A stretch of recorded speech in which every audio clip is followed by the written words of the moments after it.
համեցեք։ Ակալություն։ Ճիշտ ասած, գալուց և այստեղ այս միջոցառումից առաջ մտածում էի, որ ընդհանրապես մենք իրավունք ունենք խոսելու այն բաների մասին, ինչ որ դուք անցել եք։ Եվ հիշեցի մի շատ լավ հարցազրույց, որ Կոլյան Ստեփանյանը ասել էր, որ շատ դժվար է այն մարդկանց, ովքեր պատերազմում չեն եղել, ապրել են ամեն ինչ, որ մենք ենք ապրել։ Նրանք կարող են գիտակցել, ինչ է պատերազմը։ Они могут осознать, что такое война. Но переживать то, что пережили мы на войне, это очень трудно. Գիտեք, ես պատկերացնում եմ, այդ գիրքը, որ կարդում էի, տեսնում էի, թե ինչպես եք դուք մեծանում, իմաստանում։ Եվ այդ իմաստությունը և այդ մեծանալը այնքան կարճ տևեց։ Եվ հասկանում ես այդտեղ, որ դուք իսկապես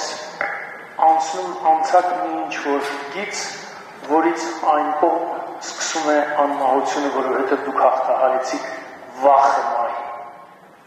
Սա ամենախորը և ամենասարսափելի վախերից է, որը միգուցե պատերազմի ժամանակ և չես ընկալում, արդեն սովորում ես, որովհետև մահը անընդհատ քո կողքն է, քո հետ է։ Բայց ես ուզում եմ ասել, որ ապրեք դուք, կեցեք դուք, որ հաղթեցիք, որ ձեր խիզախությամբ, ձեր տոկունությամբ, ձեր համբերությամբ, ձեր հավատքով կարողացաք դուրս գալ այդ 70 օրյա այդ ծանր շրջափակումից, այդ ամենակարևոր բանը պահելով ձեր մեջ, հույսը։ Եվ այդ հույսն էլ որպես ձեզ բերեց հասցրեց այնտեղ, որտեղ հիմա դուք նստած եք։ Ես ուզում եմ անդրադառնալ Ստեփան հեղինակի մի շատ հետաքրքիր բանի, որ ասում էր երեխաներին պետք է սուպեր հերոսի կերպար, նրան պետք է ուղղություն, նրան պետք է ոնց կարող է գողը լինել այդ հերոսը։ Նա գիտեք ինչ, դուք գիտակցում եք, որ դուք եք երեխաների, այդ մանուկ երեխաների այսօրվա Հայաստանի հերոսները։ Պարոն Մելքոնյանը ասեց, որ դուք արդեն լեգենդ եք, դուք գիտակցում եք այս բանը, որ դուք իսկապես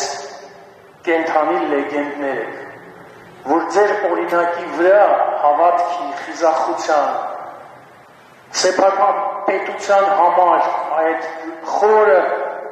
և դրա ապագայի համոզման, որը շատ երբեմն բարձր ղեկավարներ չեն ունեցել և չունեն։ Դուք այդ ձեր զգացումով, ձեր նվիրվածությամբ դեպի պետականությունը հայկական հաղթեցիք և դարձաք հերոսներ։ Մի շատ կարևոր բանել եմ ուզում անդրադառնալ և դրան անպայման պետք է պատասխանեմ։ Այն կետին, որ նեղվում էիք, որ Հայաստանը ում ապետք։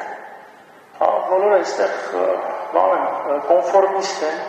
և Հայաստանը հերգից սիրելը շատ հեշտ է։ Միգուցե ես բառերը չեմ կարող, թարգմանաբար եմ ասում հայերեն, ռուսերենից հայերեն, բայց իմաստը դա է։ Կոլա ջան, ես ուզում եմ ասել, որ այո, միգուցե մեր այս մթնոլորտում, որտեղ բավական ցածր է այդ հոգևորը, մի մթնոլորտում, որտեղ նյութականը խեղդել է, այո, միգուցե դա այդ կոնֆորմիզմը կա, այս համընդհանուր կոնֆորմիզմը, բայց գիտեք, հենց ձեր արդեն կենդանի լինելը և Աստծո կամքով ձեր փրկությունը, որ դուք կարողացաք դուրս գալ այդ վիճակից, արդեն մեզ պարտադրում է, որպեսզի մենք այդ ձեր օրինակը տանենք առաջ, ձեր տոկունության, ձեր պայքարի, տանենք և փոխանցենք հաջորդ սերունդներին։ Մի բան էլ ասեմ, ասում ես ում է պետք Հայաստանը։ Հայաստանը ձեզ է։ Հայաստանը այստեղ նստած մարդկանց է։ Հայաստանը պետք է մեր սահմաններում այսօր կանգնած զինվորների։ Հայաստանը արդեն իսկ կա ձեր սիրո մեջ, արդեն իսկ կա ձեր ամուսնությունների մեջ, ձեր նոր ծնված երեխաների և գալիք նոր, որոնք այն երեխաների, որոնք որ պետք է ծնվեն։ Այդտեղ է Հայաստանը, անպայման պետք է։ Եվ ես այս պատմության մեջ իմ սեփական պատմությունս ունեմ, որը կապված է իմ շատ սիրելի ընկերոջ, մեր հարգելի պարոն Աշոտ Մելքոնյանի հետ։ Եվ Ռուսլանի և Աննիի սիրո պատմությունը։ Այդ պատմությամբ եմ ես նաև ականատեսը և ներգրավվել ձեր պատմության մեջ, մինչև գիրքը կարդալ։ Եվ ուզում եմ այստեղ ասել, որ այո, կյանքը շարունակվում է, շնորհավոր եմ պարոն Մելքոնյանին թորնիկի ծնունդով, և ինչպես շատ լավ ասեց պարոն Չարչյանը, այո, դա է իսկապես հաղթանակը։ Եվ ես հիշում եմ այդ հարսանիքին այն պարը, որ դուք կանգնեցիք և մյուս տղամարդկանց հետ մեր հաղթական քոչարին շուրջ պարը բռնեցիք և պարեցիք։ Եվ մենք բոլորս արցունքները աչքներից կանգնած և նայում ենք, և ես այդտեղ հասկացա մի շատ կարևոր բան, որ մեր երկրում բան է փոխվել։ Միգուցե մենք սա չենք գիտակցում, բայց այնպիսի էներգետիկա կար, այնպիսի մի շունչ կար, այնպիսի մի այսպես դրդում կար, մղում կար մեզ, մեծերից, որոնք արդեն սպիտակ մազերով հասկացան, որ ինչ-որ միտեղ մենք կարող է բան ենք բաց թողել մեր կյանքում։ Կարող է մենք բան պետք է անենք։ Եվ ես ասեմ, որ հենց դա էր միգուցե պատճառներից մեկը, որ այն հարցին, որ ում է պետք Հայաստանը, ես կարող եմ մի քիչ sense արդեն այդ ձեր հարսանիքից հետո վերաձևակերպել, իսկ ինչպիսի Հայաստան է պետք մեզ։ Այդ պատասխանը մենք ստացանք Հայաստանը անպայման պետք է, բայց ինչ Հայաստան։ Եվ ուզում եմ ասել, որ հենց այդ հայոց տունը, որ մենք նախաձեռնեցինք, մենք հասկացանք, որ մեզ պետք է հայկական պետություն։ Մեզ պետք է հայկական պետականություն կերտել։ Եվ դրա համար է, բայց առանց ազգային վերնախավի, ազգային էլիտայի ընտրանու չես կարող ստեղծել այդ հայկական պետությունը։ Եվ դրա համար մենք նախաձեռնեցինք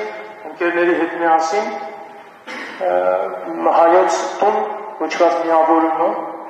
որը փորձելու է նաև այդ բոլոր հարցերին պատասխան տալ, թե ինչպիսի պետություն ենք ուզում, ինչպիսի գաղափարախոսություն պետք է ունենա և ինչպիսի ռազմավարություն պետք է ունենա։ Ես ուզում եմ առիթից օգնել մեր բոլորի երևի կարծիքը կասեմ, որ շնորհակալություն Բարձրալին, շնորհակալություն Աստծուն, որ ձեզ բերեց հասցրեց մեզ մոտ, ձեր ճշմարտությունը,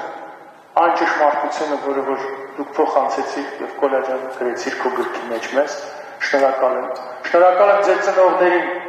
ձեզ այդպես մեծացնելու և դաստիարակելու համար։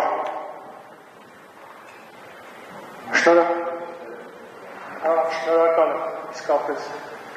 Եվ շնորհակալ եմ, որ դուք կաք, որ մեր կողքին եք, որ չկոտրվեցիք։